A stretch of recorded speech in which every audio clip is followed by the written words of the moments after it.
Good evening, everyone. We are here with yet another session. And today with us, I'm honored to welcome her on our platform, Veronica White. She is graduated from the Institute of Holistic Nutrition in 2019, and she worked with all sorts of people. And she's having a specialty in helping people who had stroke or brain injury, or we say hemorrhage, to maximize their recovery using the variety of healthy foods. It could be a variety in different mode in through her perspective. And she is the owner of Vita-Mentality Wellness. So I welcome you, ma'am, on this platform on behalf of our team on your growth to understand your perspective to treat people who is suffering or who is having like any kind of problem like brain stroke or any kind of any sort of diseases what you treat. So I welcome you, ma'am, in this platform for this journey to Thank you so start. thank you. Like you said, I'm a holistic nutritionist, but I specialize in helping people learn to maximize their health using things like whole foods, whole breaths, wholly focused movements. It all adds up to living a whole life. So I work with all kinds of people, but I specialize in people who've had a stroke or a brain injury. So I help them use food to kind of reset their bodies to a state of better functioning. And my favorite way to do that is through something called the rainbow diet. I don't know if you've ever heard of eating the rainbow and how important that is, but what this does is it provides our bodies with a broad spectrum of nutrients plus tons of fiber and antioxidants. So it's really, I find it quite fascinating. The rainbow diet, not a new idea, but it's only recently that it's really been gaining in popularity. So the theory behind it is that colorful fruits and vegetables all contain specific micronutrients, depending on their color, that support your health and combat biological stress with things like antioxidants and anti-inflammatory molecules. So this type of biological stress affects your body at the cellular level. You probably know it as oxidative stress. It's caused by free radicals.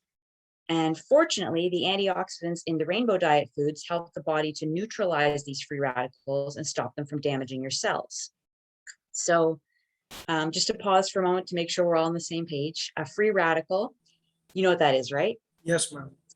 We have dealt in our first year. Yeah, just in case anyone doesn't know, free radicals are kind of like rust on your car.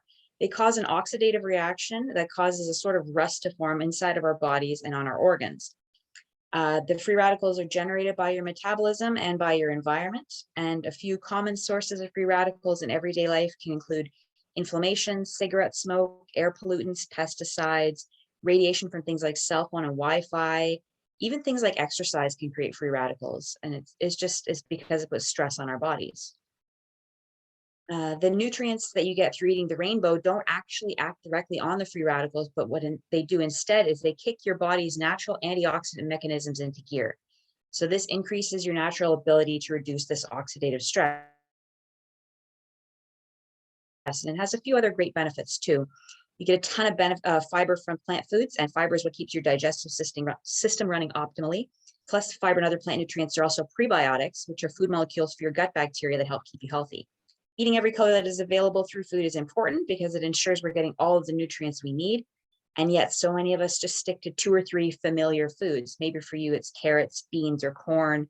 Maybe you're more into apples and oranges, whatever your preference. Let me take this opportunity to encourage you to use this presentation as an invitation to get immersed in a whole new world of foods. Try new things. You never know what you're going to end up liking. There's some easy ways to eat the rainbow. It's a simple and easy way to clean up your diet without really restricting yourself. The ultimate goal is to add around 30 plus different colorful fruits and vegetables to your meals every week. Now, this may sound like a lot, but it's really not. You just need to plan for at least one colorful plant food at every meal. Chances are you'll probably end up adding more than that. So fresh and frozen fruit and vegetables are the best options, but in a pinch, canned is better than nothing. So I'd like to go over each color and talk a bit about the nutrients in each color and what they can do for our health. Starting with red. Red foods in the rainbow diet are rich in antioxidants and anti-inflammatory molecules that prevent inflammation and oxidative stress. Foods with a naturally red pigment and these grounding properties provide the vibration needed to energize, heal, and rebalance our bodies. On a nutritional level, red colors contain nutrients like lycopene, which is a carotenoid that gives red fruits and vegetables their color. This helps to lower the risk of prostate cancer and contains vitamins A, C, and K.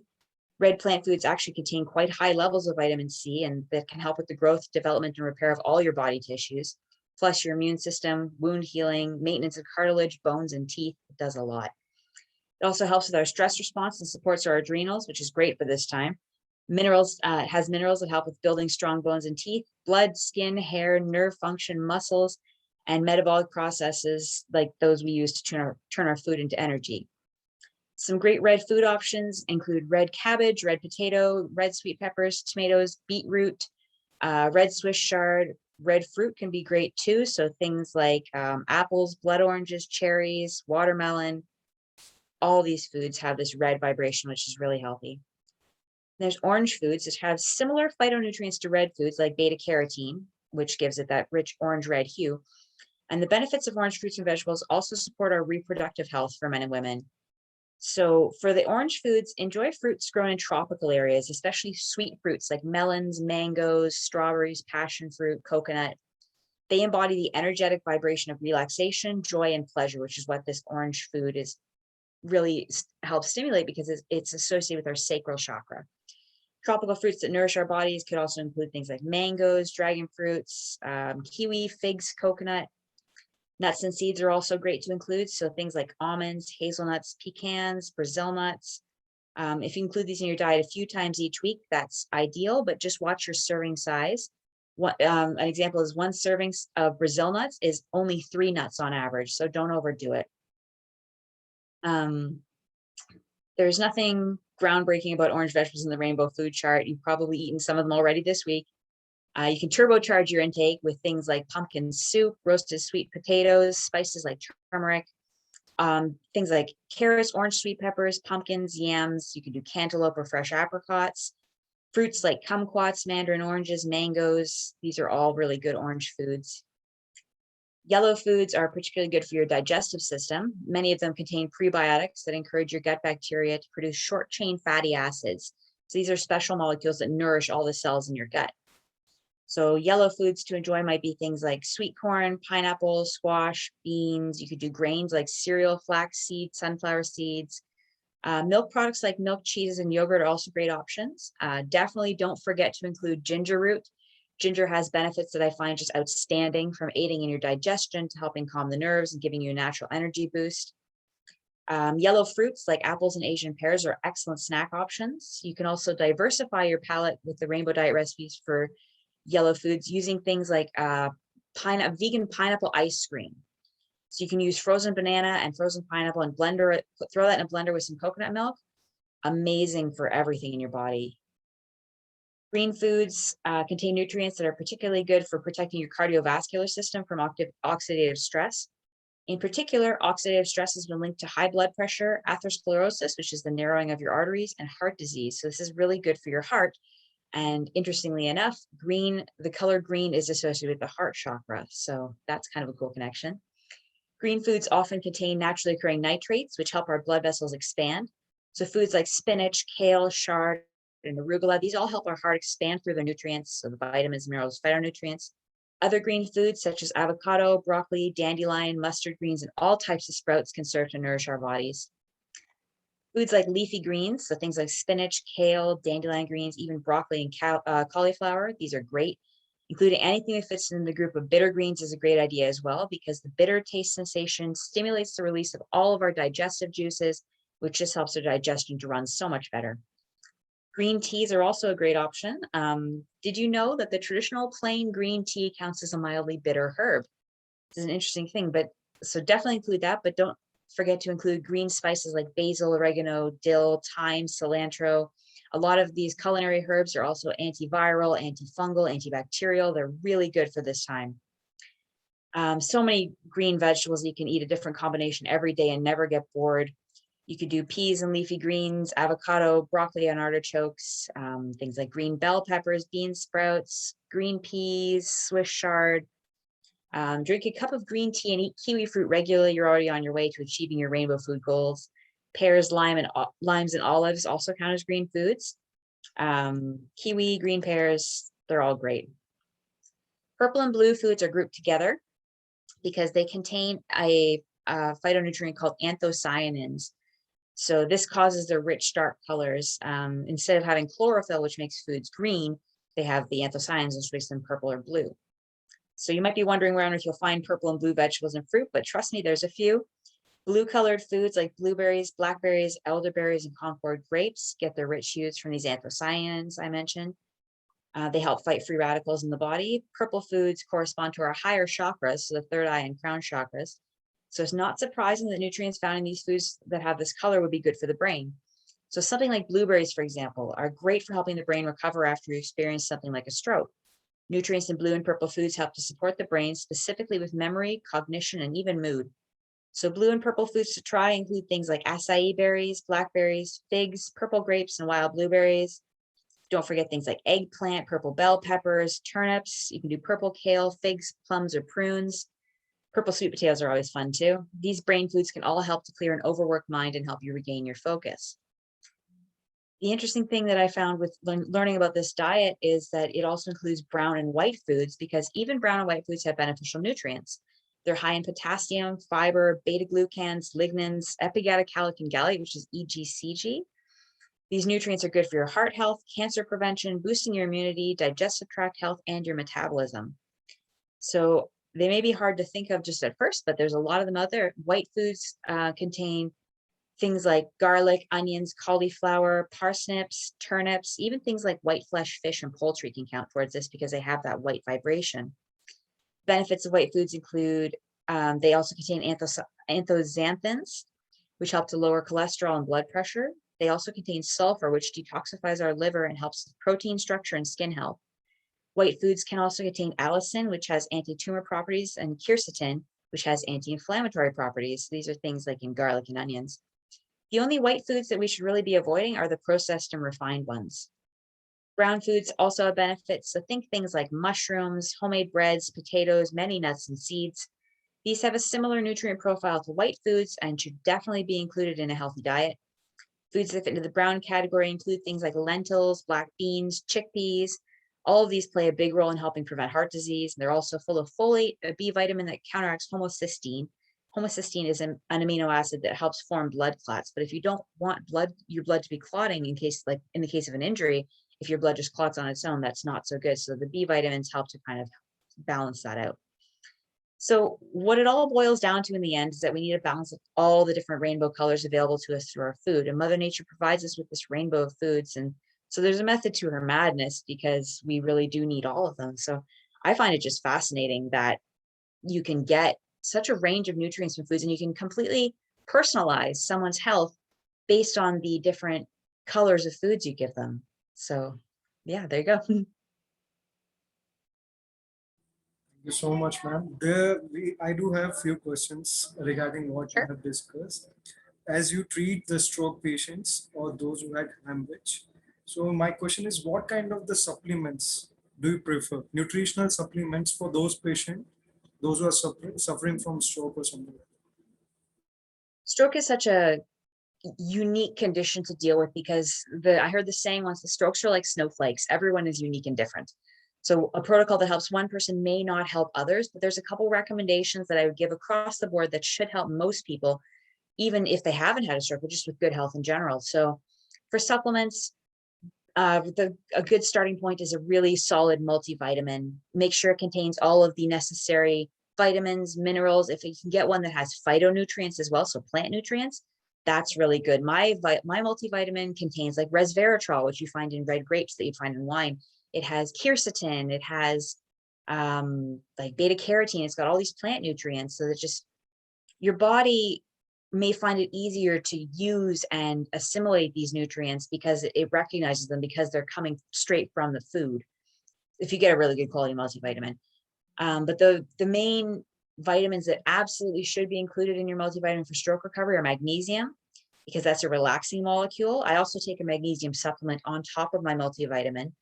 I take it in the morning and I take one at night as well, because in the morning it helps to relax because I have spasticity because of my stroke. So the muscles are all really super tight. So the magnesium helps to kind of relax my muscles and calm down all that spasticity. And then I take it again at night because it helps to calm down my nerves and helps me sleep. The other supplement that I absolutely would recommend for anyone, but especially if you've had a stroke, is omega-3 fatty acids. Omega-3s are one of the components that every cell is built out of. Like it's just so important. So when your body's rebuilding cells after a stroke, it's going to be reaching for things like omega-3s to kind of rebuild those cells. But if you don't have a ready supply of healthy omega-3s, your body might grab at things like trans fats instead. And I don't know about you, but I don't want my cells made out of trans fats. That doesn't sound good. Yes, ma'am. That's there, and we should understand the requirement of multivitamins is there, but in certain cases it is required too, as in a daily complement. My next question will be like, what are the food which will help in the development of the BDNF, the brain development neurofactors? What are the foods which will help to grow in them or to help the cells, neurons to grow?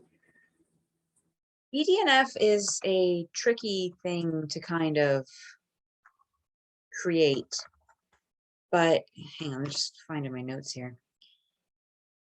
So you can actually get a lot of that through exercise, but BDNF can be increased in a couple of different ways. For one thing, low levels of BDNF is often problematic because it's been linked to things like Alzheimer's, accelerated aging, poor neural development, which is huge for stroke, neurotransmitter dysfunction, huge for stroke. Ways to increase it. So like I said, intense exercise, that really seems to help. Not just like doing the stationary bike at the gym. I'm talking like really working your muscles and getting your your heart rate up. Something like intermittent fasting can also be really beneficial for this. That's because it has this mechanism by which reducing calories or using fasting can elevate BDNF, because it's thought to be similar to that of intense aerobic exercise. Let me see. Dietary modifications. Research has showed high levels of refined sugar and saturated fat can actually inhibit BDNF, which is not a good thing. So cutting out refined sugar is just a good idea to begin with. And this is actually really difficult for a lot of people because refined sugar is very addictive. You might notice sugar withdrawal symptoms, but it's just a really good idea to limit or completely eliminate refined sugar. Cutting saturated fat as well is a really good idea. This is the only type of fat that contains triglycerides with only saturated fatty acids. So things like cheese, fatty meats, lard, or butter, these can all have a negative effect on your BDNF levels. Sunlight gives you vitamin D, but that's actually a really easy way to increase your BDNF levels, because it helps your body convert the sunlight to vitamin D. And what else? Supplements that could help. Curcumin is huge because that reduces inflammation in such an effective way. It was shown in studies that curcumin elevated BDNF production in the hippocampal region, which is in your brain, and that creates antidepressant effects and improves cognitive function. So that's really important. Green tea is also really helpful. Something like omega-3 fatty acids, I mentioned them before, but they're really super important because if you are eating those, you'll have the two types of omega-3 fatty acids called DHA and EPA. Specifically, it's a DHA that helps to increase the BDNF levels in your brain.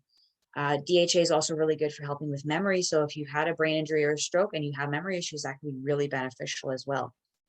Resveratrol, which is found in red wine, super effective as a supplement as well. It can help in the treatment of neurodegenerative diseases such as aging or stroke, which is really good. Also, the I lost my train of thought. Sorry. Yeah, I think that's probably the main ones.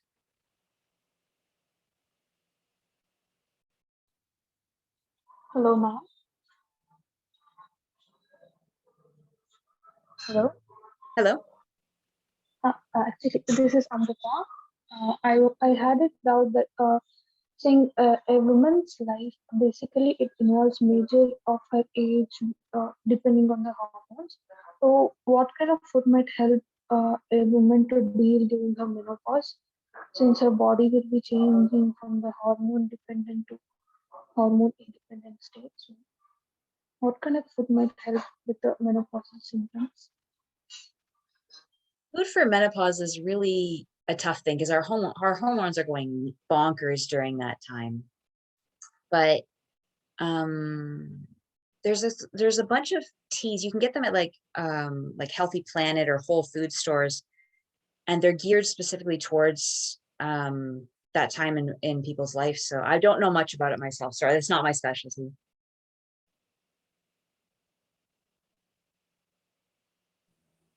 No And problem, what ma'am. about the bone issues, what they suffer during that? Can we help through with that? Only Bones? not just the yeah.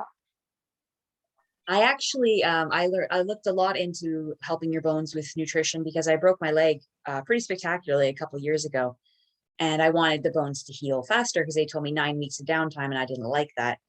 So there's a couple of herbs that I would recommend for bone health right away. If you break a bone, there's a herb called bone set. Bone set literally helps to set broken bones. It strengthens the structure of the bone. The other one is called comfrey, which kind of nourishes the whole bone structure. And I would recommend that to everyone. You can do that as a tea, or you can do it as a compress, like externally. And I was doing it both ways. Other things you can do for your bone health. Bones are like calcium is important for bones. So we're told to drink milk for that, but there's so many other sources of calcium that is better for bones than dairy is, because milk is just, so many people react badly to that. Food for bones that would be really good. Oh, I don't even know off the top of my head. Sorry.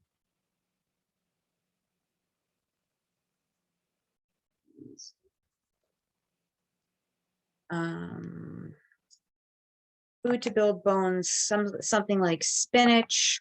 You could do oranges, nuts and seeds. Eggs are great, salmon's great.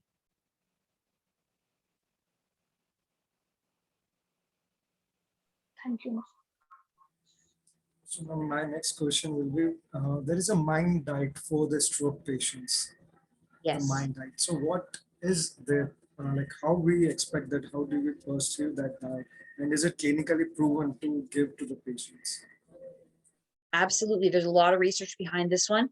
The Mind diet is kind of a mashup between the Mediterranean diet, which is, everyone's pretty familiar with that, lots of leafy greens, lots of brightly colored vegetables, lots of healthy fats, and something called the DASH diet, which is similar, but the Mind diet, the main characteristic is you're supposed to eat certain foods in certain frequencies. So you're supposed to have like certain vegetables a certain number of times a week, or certain meats a certain number of times a week.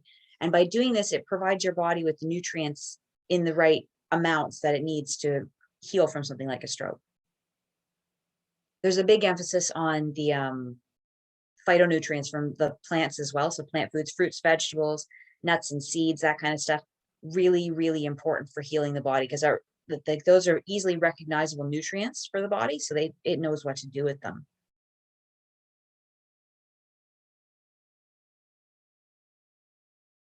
Yes, ma'am. And like what foods to be avoid during stroke recovery? Definitely trans fats, because trans fats are incorrectly shaped fats.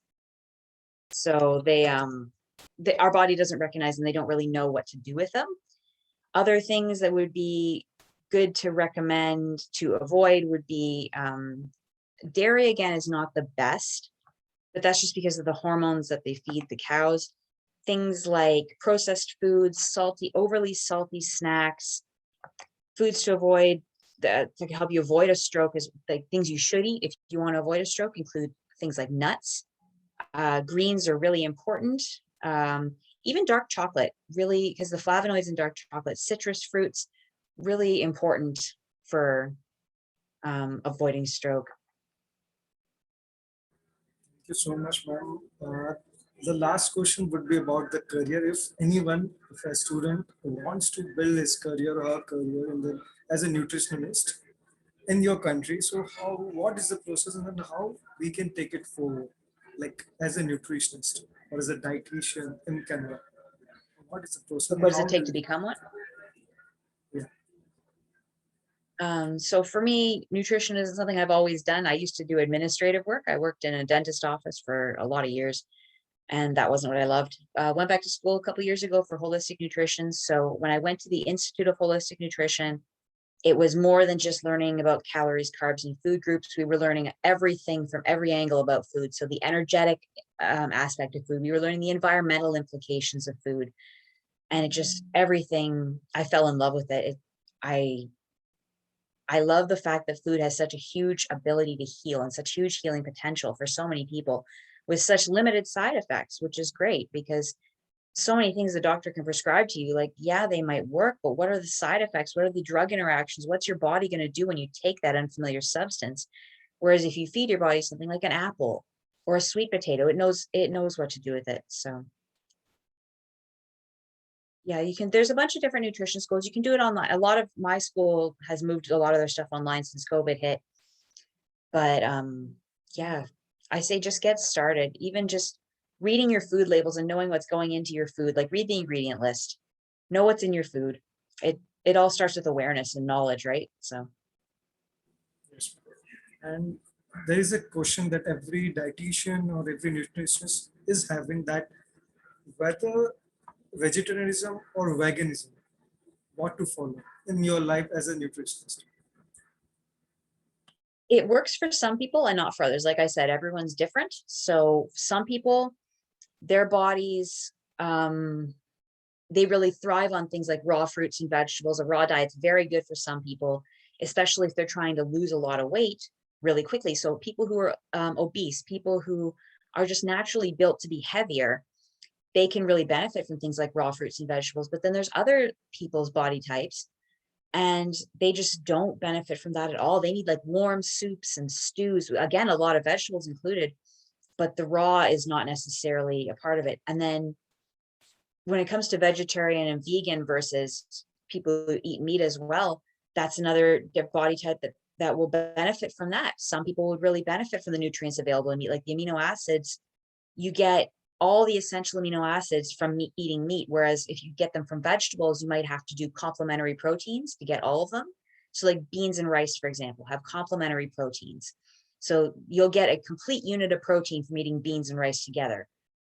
But if you want to just eat meat, you'll get all the amino acids of the complete profile right away. It just depends on your own lifestyle and your own nutritional goals, really. Yes. And what's your point on consumption of meat every day? Is it required? Is it needed for our daily dietary supplements or daily dietary requirements, according to your perception, ma'am? Um, it's my own personal opinion on that is meat is not necessary every day, even for meat eaters. If you give your body a bit of a break from it, like once or twice a week, that could be beneficial, but it doesn't need to be like, don't have any protein that day. Like have fish, have a lighter protein, have nuts and seeds, have tofu, have tempeh. There's so many options out there for different protein sources, and we don't have to just rely on meat. Sure, ma'am. So there is a like always query of mine. It's not about the others who are asking. Like if I have to understand any patient who comes to it, it's not my specialty about it, like is it a stroke or something. But if a general patient come out diabetes or lifestyle disorders, how do you look into that for a lifestyle disorder? Because most of the patients, not in India or in your country, everywhere is suffering from the upcoming, the major epidemic is about lifestyle disorder. So how do you look for that, and how do you prescribe your patients not to go into that process? I have a very long intake form that everybody I work with has to fill out. But the reason it's so long is because it covers absolutely every aspect of your health. So I want to know about everything from what you eat, how your body's processing that, how you're even like the amount of information I have to collect on how people poop is amazing because you can learn so much about someone's health based on their poop. So I have a lot of questions about that on my intake, and everyone gets a completely personalized plan because like I said, everyone's completely different. So one protocol that works for one person may not work for another, but there's some things that generally help most people. So one example, one thing a lot of people are dealing with these days is inflammation. So if I find that like looking at their intake and just assessing them. If someone's dealing with a lot of inflammation, I'm probably going to give them a lot of anti-inflammatory foods. So that's a lot of fruits and vegetables. Limit the processed foods as much as you can. Eat things like curcumin, leafy greens, berries. Like berries are great for getting inflammation down. That's why they're one of the #1 stroke recovery foods. It's because berries are so good at reducing inflammation. So it's just about using the tools that are already available to us through Mother Nature to heal naturally. Okay, my last question of today's talk now, and that would be, how do you have taken this pandemic when it was there? How do you taken through the nutrition? What is your point on that? The pandemic, Yes, ma'am. the pandemic was a great opportunity for me to really flex my muscles in regards to the immune system, because this is something I learned a bunch about in nutrition school, but I needed to know more because suddenly the world was falling apart and everybody wanted to know how to boost their immune system. So immune boosting is quite easy if you eat the right foods. Things like leafy greens, things like brightly colored berries, those phytonutrients that I was talking about in the rainbow diet. Phytonutrients are huge. Anthocyanins are huge for that. What else? I love medicinal mushrooms for the immune system.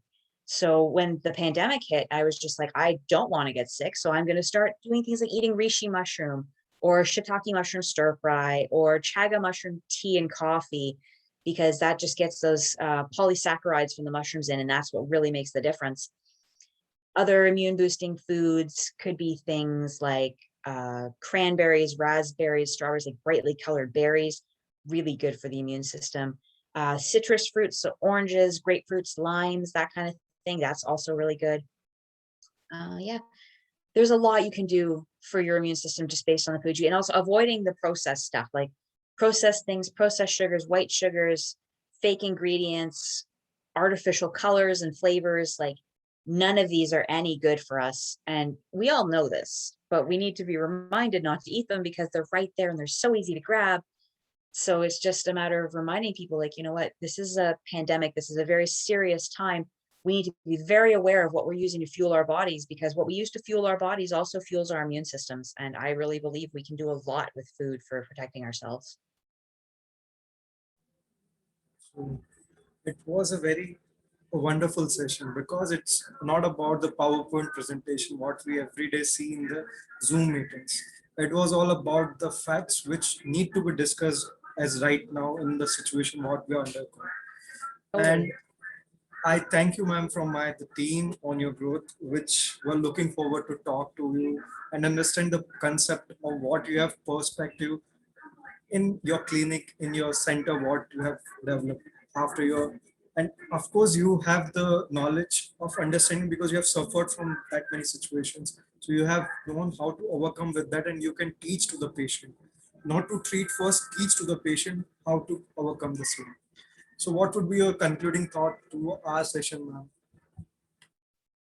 I like to sum it up in the way I sum up most of the podcasts I've been doing. And I say good health really isn't that difficult. Eat a widely varied, nutrient dense diet. So lots of nutrition, lots of vitamins and minerals.